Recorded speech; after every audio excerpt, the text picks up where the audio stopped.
Thank you for joining me. My name is Diana of Webinars by Rockwell. This video is designed with the administrative professional in mind and the unique job duties and tasks we are expected to do every day.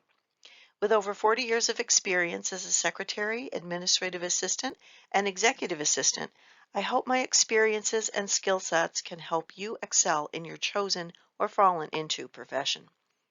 I appreciate your choosing to spend the next few minutes with me as we discuss what to do when you have nothing to do.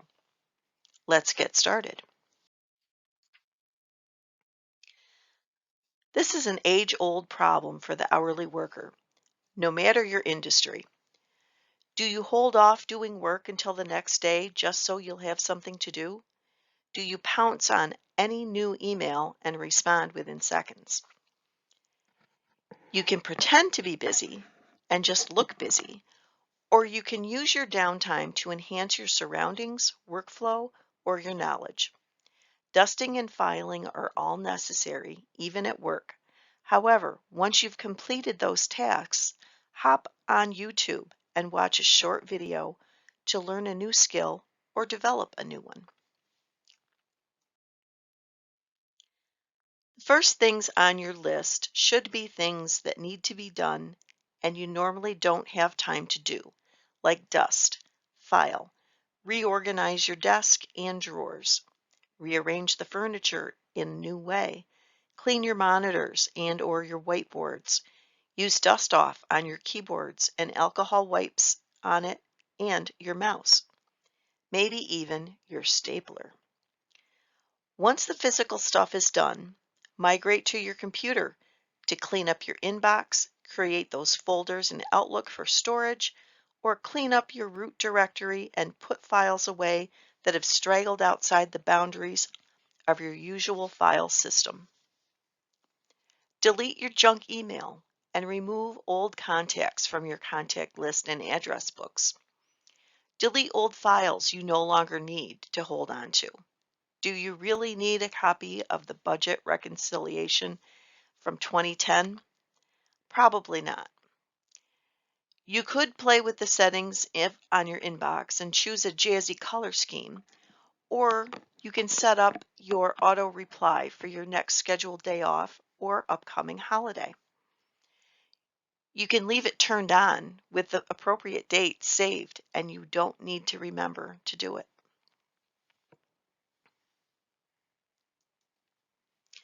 Moving on to your phone systems, you can record a new voicemail greeting, create a temporary greeting generic enough to serve any holiday, and save that for use. You can delete old voicemail messages or create your own speed dial list or address book. For your cell phone, you can update your OS, remove apps you no longer use, delete old pictures, memes, and those photos you thought you would need that are just taking up space on your phone.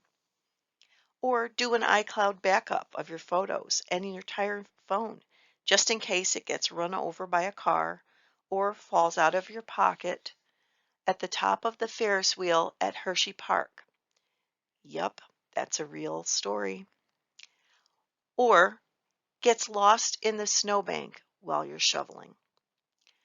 Rearrange your apps into groups of like apps.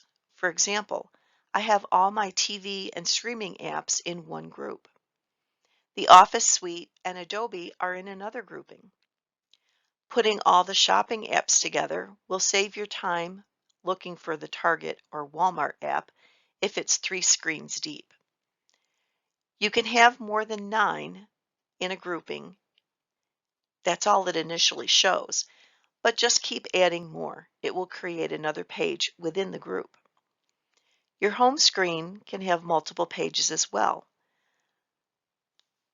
There are data analytics built into your phones that show you the most and least used apps. So that may help to eliminate them and save memory space on your phone all at the same time.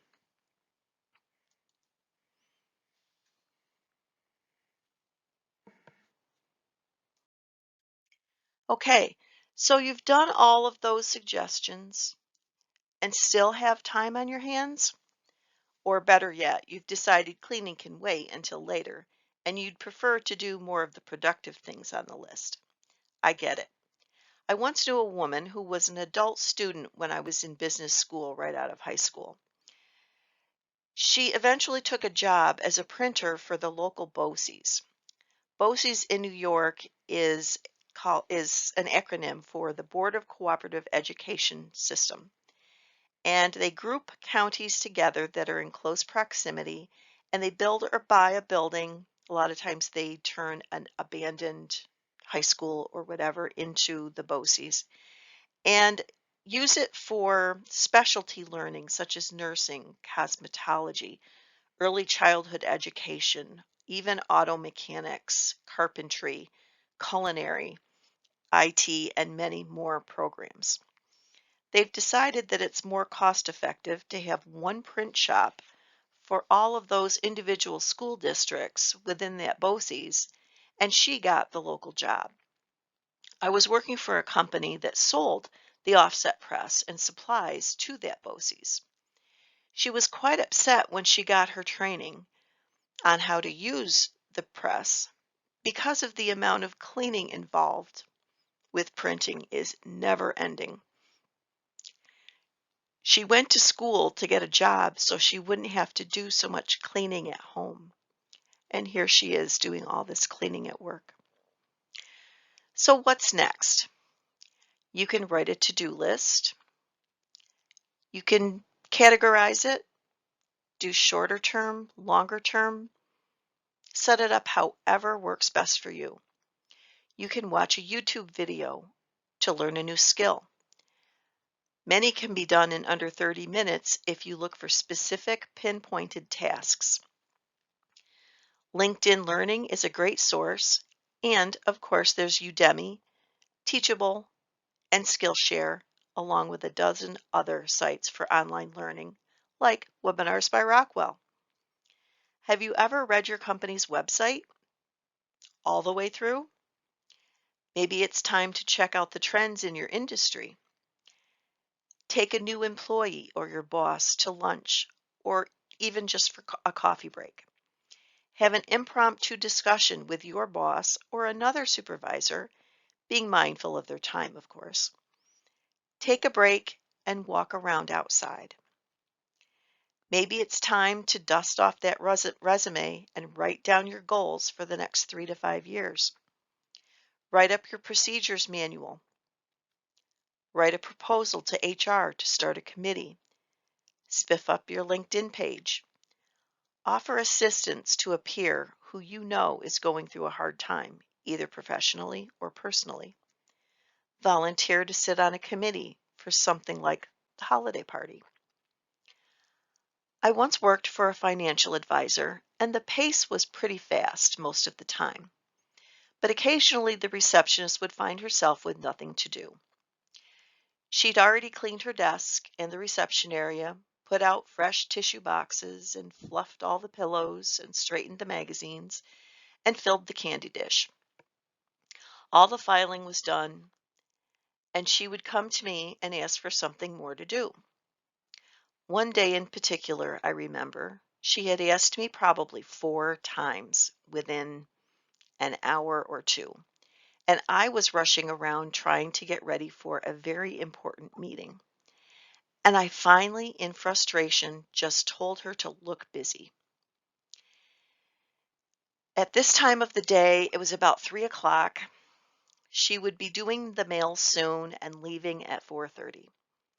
Unfortunately, unbeknownst to me, our bookkeeper, who was also our HR person, was in the next room and heard what I had said. And I was called on the carpet. I pointed out that it was not my responsibility to keep her busy. And maybe after I'd already given her 4 things to do, it was someone else's turn to do so. The work environment had become so toxic for me, and I'd already been looking for another job for some time, but had been unsuccessful. The bookkeeper only heard a portion of the exchange and didn't take the next step to ask me what was going on, and jumped to her own conclusions and went to management about the horrible thing that Diana said. Their response to a complaint that was typically about me was to make their decision before even talking to me.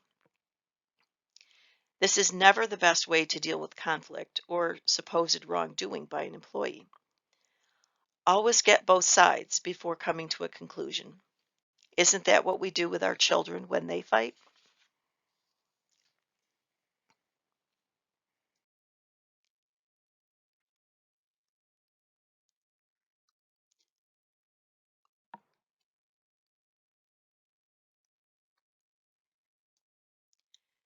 Feeling like you have nothing to do is often a sign of boredom in your job. Look outside of your normal day-to-day activities and see where opportunities lie to build and grow your career. By taking that class, by offering to help another admin get the annual report out, or keeping yourself organized, you will show your supervisors that you are serious about your career and wish to advance or be acknowledged. Thank you for joining us to talk about what to do when you have nothing to do. Webinars by Rockwell focuses on videos that discuss the unique skills with a wide range of topics that the administrative professional is expected to do every day. Watch your social media for announcements of newly released videos. We are committed to produce a minimum of 4 videos per month in 3 categories: soft skills, technical skills, and advice from my 40-year career. If you have a suggestion for a topic you'd like to see covered, please write it in the comments on the video, and we'll do what we can to accommodate you. Bye for now.